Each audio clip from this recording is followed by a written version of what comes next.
Ketten vitatkoznak a térfigyelő kamerás felvételen, egyiküket, egy nőt teljesen kitakarták a rendőrök. Lassítva jól látni, hogy a vele szemben álló férfi szitkozódva mutogat neki, majd ledob elé valamit a földre. Másodpercekkel később a férfi feltartja az öklét, majd a nő felé indul.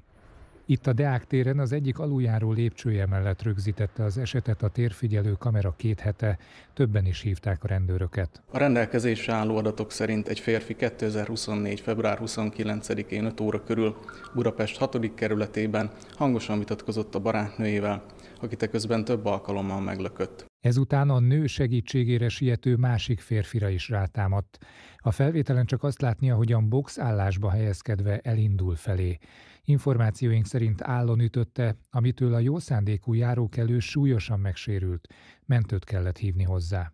Az általunk megkérdezett pszichológus szerint a támadó valószínűleg pillanatok alatt lett ideges, és teljesen elveszítette a kontrollt. Ezek az emberek általában nem nagyon szoronganak, meg nem nagyon félnek, és nem nagyon tartanak a következményektől. Tehát valószínűleg ez az ember nem az először ütött le valakit, hanem ez már gyakorlatilag a vérében van, vagy hogy a szokásai van.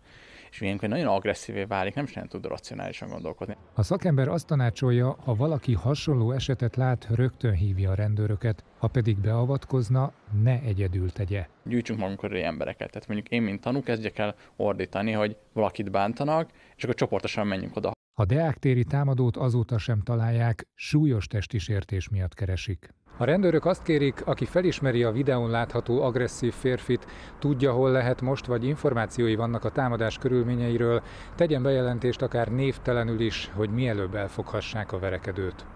Bányai Viktor, RTL Híradó, Budapest.